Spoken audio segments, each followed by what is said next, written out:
ನಮಸ್ಕಾರ.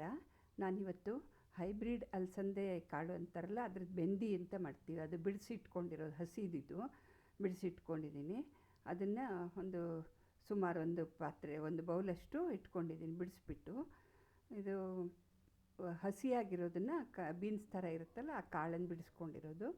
ಅದಕ್ಕೆ ಒಂದು 7-8 ಬ್ಯಾಡಗಿ ಮೆಣಸಿನ್ಕಾಯಿ, ಒಂದು 5 ಗುಂಟೂರು ಮೆಣಸಿನ್ಕಾಯಿ, 1 ಸ್ಪೂನ್ ಅಕ್ಕಿ ತೊಗೊಂಡಿದ್ದೀನಿ. ನೀವು ಸ್ವಲ್ಪ ಖಾರ ಬೇಕಂದರೆ ಜಾಸ್ತಿ ತೊಗೋಬೋದು. ನಮ್ಮ ಮನೇಲಿ ಚಿಕ್ಕ ಮಗು ಇದೆ ಅಂದ್ಬಿಟ್ಟು ಸ್ವಲ್ಪ ಖಾರ ಕಮ್ಮಿ ಹಾಕ್ತಾಯಿದ್ದೀನಿ. ಆಮೇಲೆ ಒಂದು ಗೋಲಿ ಗಾತ್ರದ ಹುಣಸೆ ಹಣ್ಣು ಮತ್ತು ಬೆಳ್ಳುಳ್ಳಿ ತೊಗೋಬೇಕು. ಇಷ್ಟು ಬೆಳ್ಳುಳ್ಳಿ ತೊಗೊಂಡಿದ್ದೀನಿ. ಇದಿಷ್ಟನ್ನು ಒಂದು ಸ್ವಲ್ಪ ಒಗ್ಗರಣೆಗೆ ಒಂದು ಸ್ವಲ್ಪ ರುಬ್ಬೋದಕ್ಕೆ ಹಾಕ್ಕೋತೀನಿ. ಈಗ ಅಲಸಂದೆ ಕಾಳು ಬಿಡಿಸಿದ್ದನ್ನು ಚೆನ್ನಾಗಿ ತೊಳ್ಕೊಂಬಿಟ್ಟು ಅದನ್ನು ಕುಕ್ಕರಲ್ಲಿ ಹಾಕ್ಕೊಂಡು 1-2 ಲೋಟ ನೀರು, ನಮಗೆ ಎಷ್ಟು ಬೇಕಷ್ಟು ನೀರನ್ನು ಹಾಕ್ಕೊಂಬಿಟ್ಟು ಅದಕ್ಕೆ ಸ್ವಲ್ಪ ಉಪ್ಪನ್ನು ಹಾಕ್ಕೋಬೇಕು. ಉಪ್ಪನ್ನು ಹಾಕ್ಕೊಂಡು ಮಿಕ್ಸ್ ಮಾಡಿಬಿಟ್ಟು ಇದು ಕುಕ್ಕರಲ್ಲಿ 5 ವಿಸಿಲ್ ತರಿಸ್ಕೊಂಡಿದ್ದೀನಿ ನಾನು. ನಿಮ್ಮ ಕುಕ್ಕರ್ ಮೇಲೆ ಎಷ್ಟು ವಿಸಿಲ್ ನೋಡಿಕೊಂಡು ಅಷ್ಟು ತರಿಸ್ಕೊಳ್ಳಿ. ಬೇಯೋದಕ್ಕೆ ಎಷ್ಟು ಬೇಕಾಗತ್ತೆ ನೋಡಿಕೊಂಡು ಅಷ್ಟು ತರಿಸ್ಕೊಳ್ಳಿ. ಈಗ ಇದು ಬೆಂದಿದೆ ನೋಡಿ ಚೆನ್ನಾಗಿ. 5 ವಿಸಿಲ್ ಆದಮೇಲೆ ಇದು ಚೆನ್ನಾಗಿ ಬೆಂದುಬಿಟ್ಟಿದೆ. ಇದು ಹೆಚ್ಚಾಗಿ ಹಸಿ ಇರೋದ್ರಿಂದ ಬೇಗ ಬೇಯುತ್ತೆ. ನೆನೆಸಿರೋದಾದರೆ ಸ್ವಲ್ಪ ಟೈಮ್ ತೊಗೊಳುತ್ತೆ. ಇದು ಬೇಗ ಬೆಂದುಬಿಡುತ್ತೆ.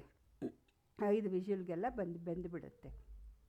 ಈಗ ಇದು ಬ್ಯಾಡಗಿ ಮೆಣಸಿನ್ಕಾಯಿ, ಗುಂಟೂರು ಮೆಣಸಿನ್ಕಾಯಿ ಮತ್ತು ಅಕ್ಕಿ ತೊಗೊಂಡಿರೋದು, ಆಮೇಲೆ ಹುಣಸೆ ಹಣ್ಣು ಎಲ್ಲ ನೀರು ಹಾಕ್ಕೊಂಬಿಟ್ಟು ನೀರನ್ನು ಹಾಕ್ಕೊಂಡು ಒಂದು ಇದು ಬೆಳ್ಳುಳ್ಳಿ ತೊಗೊಂಡಿದ್ವಲ್ಲ, ಬೆಳ್ಳುಳ್ಳಿನ ತೊಗೊಂಡಿರೋದು ಒಂದು 6-7 ಪೀಸಸ್ ಬೆಳ್ಳುಳ್ಳಿ, ಒಂದೇ 1 ಸ್ಪೂನು ಬೆಂದಿರೋ ಕಾಳು ಅಷ್ಟನ್ನು ಹಾಕ್ಕೊಂಬಿಟ್ಟು ನೀರು ಹಾಕ್ಕೊಂಬಿಟ್ಟು ಮಿಕ್ಸಿ ಮಾಡ್ಕೊತಾಯಿದ್ದೀನಿ. ನೋಡಿ ನೈಸಾಗಿ ಆಗಬೇಕಿದು. ನೈಸಾಗಿ ಮಿಕ್ಸಿ ಮಾಡ್ಕೊಂಡು ಇಟ್ಕೊಂಡಿದ್ದೀನಿ.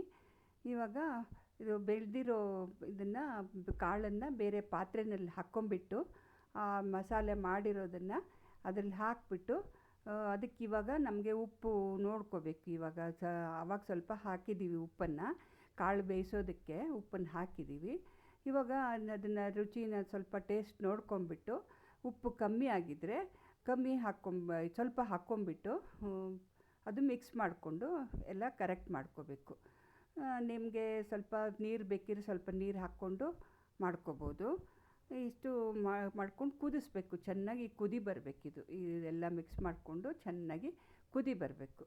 ಅದು ಎಲ್ಲ ಮಿಕ್ಸ್ ಆಗುತ್ತೆ. ಅವಾಗ ಚೆನ್ನಾಗಿ ಕುದೀತಾ ಇದ್ದರೆ ಎಲ್ಲ ಕಾಳುಗಳಲ್ಲೆಲ್ಲ ನಮ್ಮ ಮಸಾಲೆ ಎಲ್ಲ ಹೋಗುತ್ತೆ. ಈಗ ಒಗ್ಗರಣೆ ಕೊಡೋದಕ್ಕೆ ಚಿಕ್ಕ ಬಾಣಲೆ ಇಟ್ಕೊಂಡಿದ್ದೀನಿ.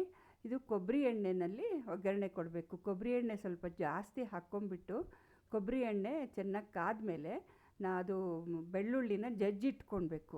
ಹಾಗೆ ಜಜ್ಜದೇ ಹಾಕಬಾರ್ದು, ಬೆಳ್ಳುಳ್ಳಿ ಜಜ್ಜಿಬಿಟ್ಟು ಹಾಕಬೇಕು. ಯಾಕಂದರೆ ನಾನು ಸಿಪ್ಪೆ ಸಮೇತ ಹಾಕಿರೋದ್ರಿಂದ ಅದನ್ನು ಚೆನ್ನಾಗಿ ಜಜ್ಕೋಬೇಕು. ಸಿಪ್ಪೆ ತೆಗೆದು ಹಾಕಿದ್ರೆ ಏನು ಪರವಾಗಿಲ್ಲ, ಸಿಪ್ಪೆ ಸಮೇತ ಹಾಕೋದ್ರಿಂದ ಅದಕ್ಕೆ ಪರಿಮಳ ಚೆನ್ನಾಗಿ ಬರುತ್ತೆ ಅಂದ್ಬಿಟ್ಟು ಹಾಕೋದದು. ಅದನ್ನು ಜಜ್ಜಿಬಿಟ್ಟು ಒಗ್ಗರಣೆನ ಹಾಕ್ಕೊಂಡಿದ್ದೀನಿ. ನೋಡಿ ಈಗ ನಮ್ಮ ಬೆಂದಿ ರೆಡಿ ಆಯಿತು. ಇವಾಗ ನಾವು ಇದನ್ನು ಅನ್ನಕ್ಕೆ ಹಾಕ್ಕೊಂಡು ಮಾಡ್ಕೋಬೋದು. ಸ್ವಲ್ಪ ಚಪಾತಿಗೆ ಬೇಕಂದರೆ ಸ್ವಲ್ಪ ಗಟ್ಟಿಯಾಗಿ ಮಾಡ್ಕೋಬೋದು. ಅನ್ನಕ್ಕೆ ಬೇಕಂದರೆ ಸ್ವಲ್ಪ ನೀರಾಗಿ ಮಾಡ್ಕೋಬೋದು. ಥ್ಯಾಂಕ್ ಯು, ಧನ್ಯವಾದಗಳು.